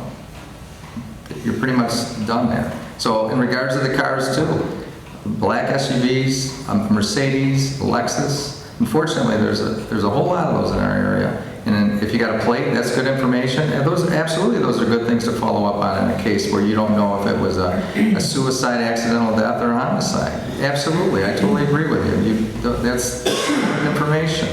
But the downside of it is you can't go much farther than that unless something comes to a head. It's been 6 years now. We've had how many agencies working on this case privately paid for by Michelle, and I have not seen anything brought to our office, or you could talk to Chief Jensen in regards to presenting something to the Wayne County prosecutor that we have a crime. And I'd be happy, or they will now, be happy to investigate every other lead that comes forward.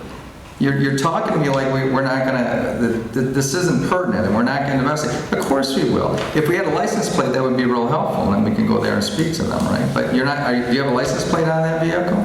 I can probably give you a number of cell phones that you could have pinged 6 years ago to find out where those 4 people were, or at least where their cell phones were on the evening of January 12, 2010. Would you follow up on those if I would do that?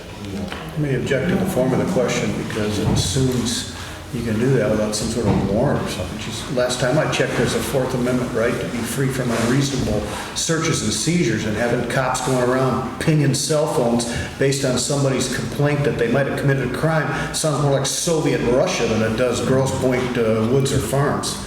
You can answer. Thank you for your objection. Well, this witness is no longer with the Grosse Pointe Woods Police Department. Is that Don't forget that. Yeah. So you're asking him. I think the question's improper because of that reason. Well, Is that something that you would expect police officers to follow up on? Is that something that they could do?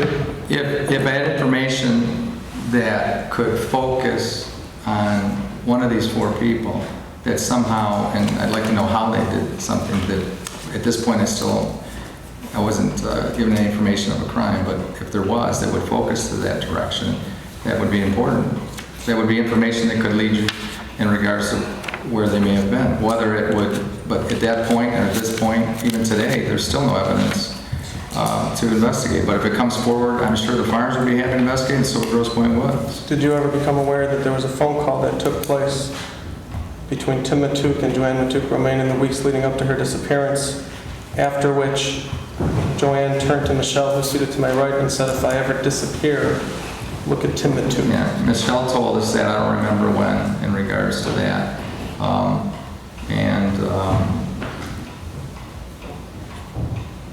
There were several people or a few people that I went with the investigations or interviews with Detective Wazak that talked about her concerns. And in regards to the Matouk family, there's been a Hatfield McCoy fight for my 30 years I've been over there. How do you know about that fight? I'm sorry? How do you know about that fight? Well, I don't know about that fight over the phone. I'm just talking about over my career. There's always been issues with, but families fight. They That's what fight. I'm asking. How do you know about the fight between the Matouk family, among the Matouk family? Over the years, it just with John and Billy and them not getting along, and we've had cases and runs and reports had to go over there, so they're all documented from police reports. After hearing about this phone call, do you know if anybody at your department ever followed up with Tim and asked him if that phone call took place? I don't think, I'd like to say yes. I'd like to say I don't think there was any, I don't recall who spoke to him, but I think somebody did. You would expect that somebody did, right? Yeah, in regards to what it was about. And you would expect that somebody would ask him about that phone call, right? If it indeed took place and if it did, what it was about? Yeah. And you would expect that that conversation with him would be in a report somewhere? I don't know if it was if it would have been in a report. I just don't recall, but I just remember, unless Michelle was the one who told me the whole story, I don't know, but I heard that. You would expect somebody in your department to do some sort of follow-up with that information, wouldn't you? Yeah, I'd expect some information to be documented, that how it occurred or what occurred. And just, Or documented without reading every single one of Keith's reports. I'd have to believe that statement would have to be there somewhere. I don't know. and you would expect that somebody from your department would have talked to Tim Matouk about it, right? And asked him if that conversation did indeed take place, Yeah. right? I guess you could talk to I just don't recall. But you would expect somebody to do that, right? As the I would think that should be. Well, I wasn't the director. Well, I mean, you were a public director of safety. As somebody, I would who was think the director if part of the investigation, they should have both sides of the stories and be documented in police reports.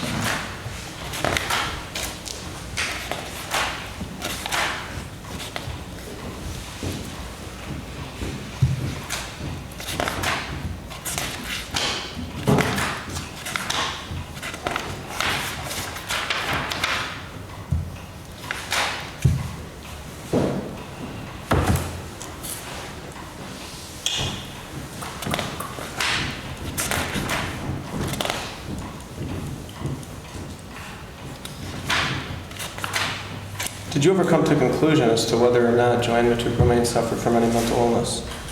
I qualified didn't say that. No. I don't I'm know. not asking I if don't you know. qualified. I'm asking if you came to any sort of conclusion. I don't know or no. Is this something that typically police officers receive training in? Check for the following question. Training in what? In determining whether or not people are mentally ill? No.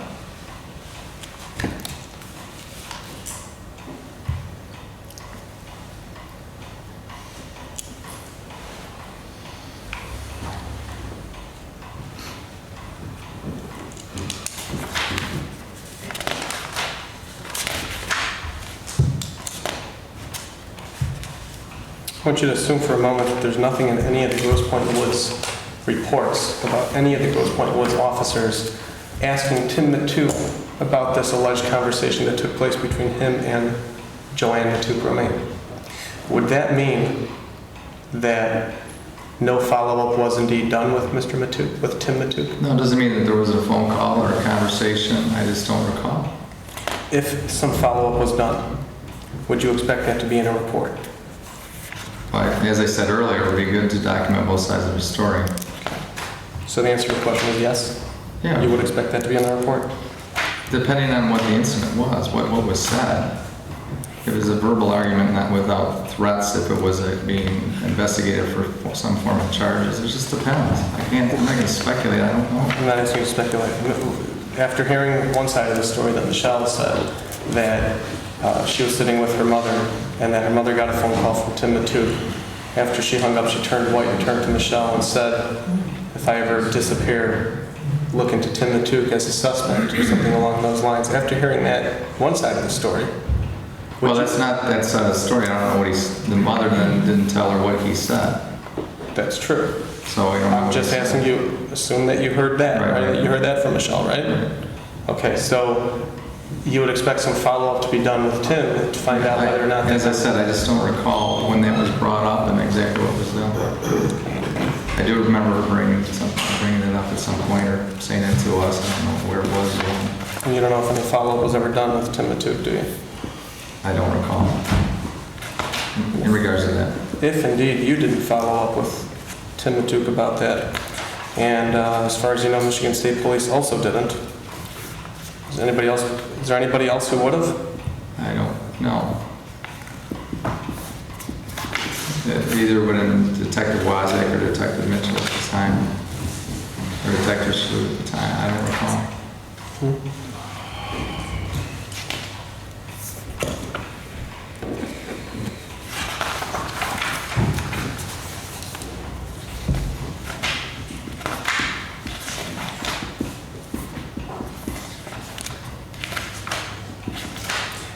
Do you have any idea what time, well, let me ask you this, do you know if any of your officers from Grosse Pointe Woods went to Michelle's house to advise her that her mother was missing or that her car had been found? No, you asked me that. You don't know what time any such contact would have been made? No. Let's skip ahead to when the body was found. Okay. Body was found on March 20th, 2010, and I think it was Rosati and McCarthy went to Canada Yes. and then called you from Canada, right? Detective Rosati called me from Canada. And so And what did he tell you?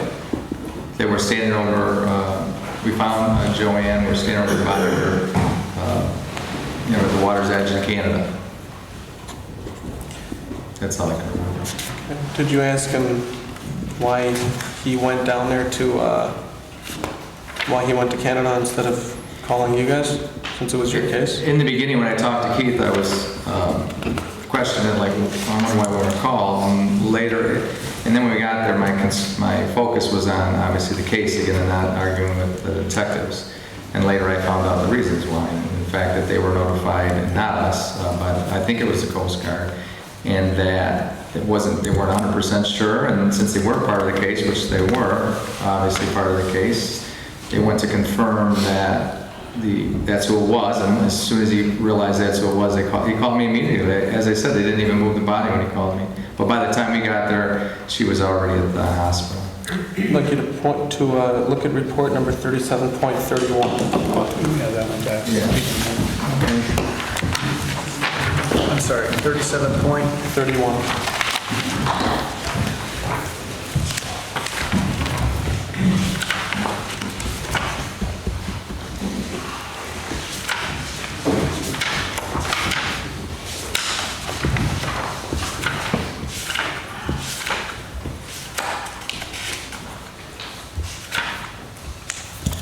Not finding it. Oh, wait a minute. I think I found it.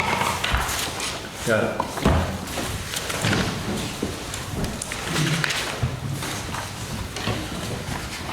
Dated 3/29/2010, 8:42 a.m.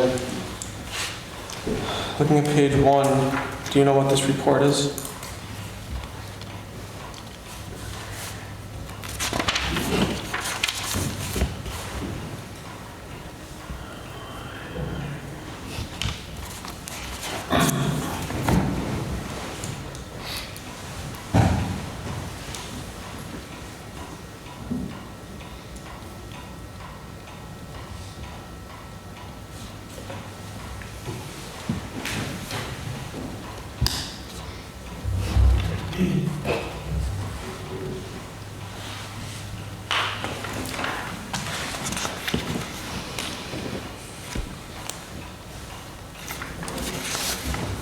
Yeah, this is oh,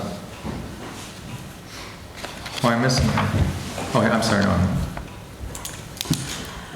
Yeah, this was an ending report in regards to the case being, as far as the missing person, being closed in Grosse Pointe Woods, and then to continue the case or keep the case open in Grosse Pointe Farms. If any information was to come forward to show that there was a crime committed, then it would be investigated by both Grosse Pointe Farms and Grosse Pointe Woods, if need be. Okay, let's go through this report a little bit. Yeah. We're beginning on Monday, January 12, 2010. JoAnn Matouk Romain's vehicle was suspiciously parked at the end of the exit driveway. Now, is that information that you got from Grosse Pointe Farms, or is that information that you knew on your own? Yeah, I can't remember. I initially thought that that's where the car was parked. Did you subsequently learn something else? That it was up the approach. I mean, it's still in that area. Still suspicious? Yeah. Grosse Pointe Farms Public Safety Officer Keith Colombo initiated an investigation and confirmed that JoAnn Matouk Romain was missing. Do you know how he confirmed that? Well, actually, we confirmed that. We go subject to the formal question, too. Well, you wrote that he confirmed that JoAnn Matouk Romain was missing. Well, Didn't you write that? Well, Grosse Pointe Farms Public Safety Officer Keith Clem initiated an investigation and confirmed that she was missing. So at a later time, it was confirmed that she was missing, yeah. Yeah, So you wrote that he confirmed that she was missing, right? meaning it was confirmed that she was missing. And how was it confirmed that she was missing? Because one of our officers, they went to her home and realized found out that she was missing. Okay. I mean, actually, our department did that, Your department did that? apparently. Went to her home and found out that she was missing. Right. But you have no idea who or when, right? I'm sorry? You have no idea who went there or Well, what time? If they pull up, there's a document or a radio log of all the officers that are working that night. And they're going to have to just interview all those. One of those officers is going to be one of the officers that did it. Okay, we'll have to do that. All right, then the Grosse Pointe Farms Public Safety Department continued the investigation and concluded that there was no evidence of foul play or direct evidence that Ms. Romain disappeared from the church. Their conclusion enabled the venue transfer the investigation to Grosse Pointe Woods Public Safety Department where she resided. Now, didn't you say before that if she went into the water, this should have stayed a Grosse Pointe Farms case? But we have no direct evidence that she went into the water. That's why it was turned over to us. If they would have believed that she went into the water, is there a reason for them to give you the case? Or should they have kept it? Well, that would have been... Let me just place an objection on the record as a mischaracterization of this witness's overall testimony this afternoon. Mr. Radney, you're aware that this witness has testified on multiple occasions about the mutual aid and assistance shared between these two Grosse Pointe cities' departments of public safety. You keep picking at minutia and technicality as if this is a smoking gun to something. I object to the form of the question. It's a total mischaracterization of this witness's testimony. I never knew that it was problematic to focus on minutia and technicalities when cross-examining a witness. Keep that in mind when you cross-examine my client. Your objection is noted. Officer, can you please answer the question? Could you ask it again, please? Okay. Yes.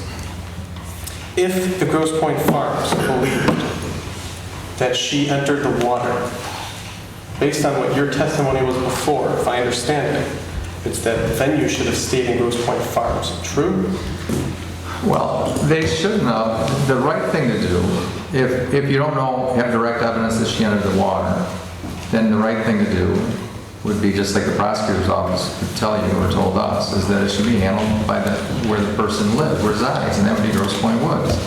And I'd have to believe that's what the prosecutor decided and said, since we don't have the direct evidence or a witness to say she entered the water, then the venue should rest in Grosse Pointe Woods. However, as he just said, we all work together on these cases. And because we're small departments, we utilize each other as detectives and officers all the time. We have a mutual aid agreement to do that.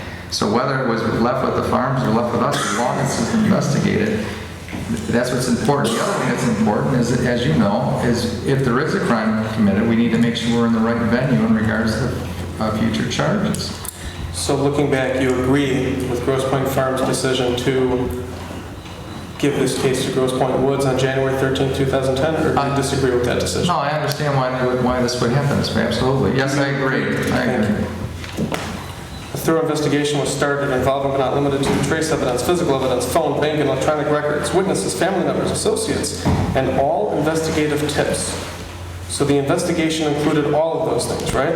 Between the two departments, yes. Okay. Do you know which department was responsible for possible investigative tips, or is it both? Which department? I'll ask you specifically what I'm talking about. Specifically, with regards to the phone call that took place allegedly between Tim Matouk and JoAnn Matouk Romain in the weeks leading up to her disappearance. Do you know if there's anybody who did a thorough investigation involving that particular fact or phone call? Alleged phone call? No, I don't recall. Do you know if anybody did? I don't recall. Also reached out to FBI, State Police, Detroit Police Dive Team, and the Wayne County Prosecutor's Office. Yeah. Who at the FBI did you talk to? I just called our local Detroit branch and spoke to one of the, I don't recall which detective, or agent should I say. I just briefly told them what we had, and they indicated at that point in time that it would not be a federal investigation, but if I needed their assistance for anything, to let them know. Okay. I briefed all the involved agencies on the details of the case. Right. What does that mean? Well, as I just said, the FBI, I briefed them on the case. I told them what we had, what the circumstances were, what some of the information was, and I did that with the state police and then... the dive team of the Wayne County Prosecutor's Office? There you go. Not and we actually met a couple times with Bob Moran from the Wayne County Prosecutor's Office. Not the Grosse Pointe Farms, though. You didn't brief them, did you? I'm sorry? You did not brief, when you say I briefed all the involved agencies. Is Grosse Pointe Farms included in that, all of the involved agencies? Well, they're part of the investigation. They didn't need to be briefed. They already know what the facts of the case were. Okay.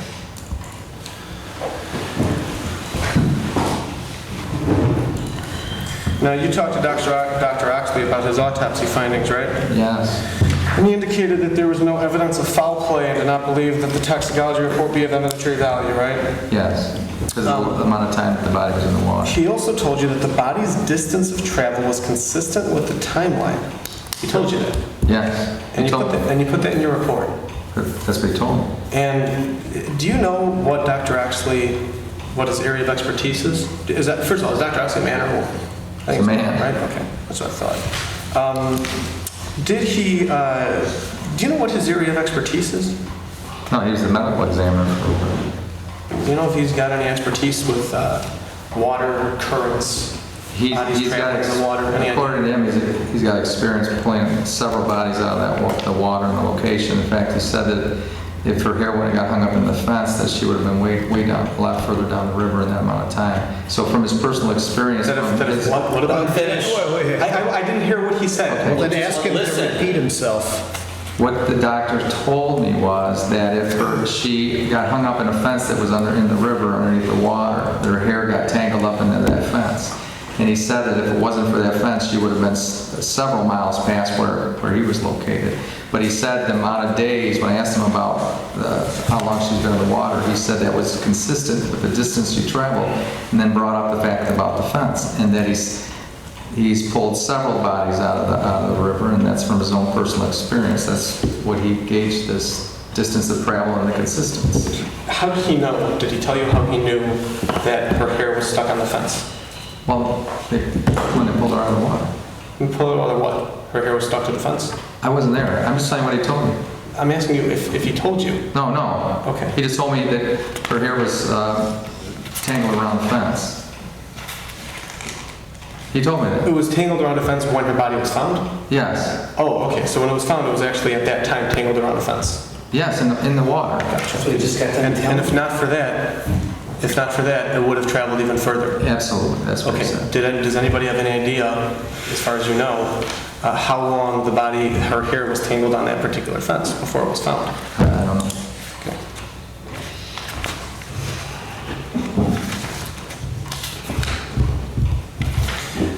At some point after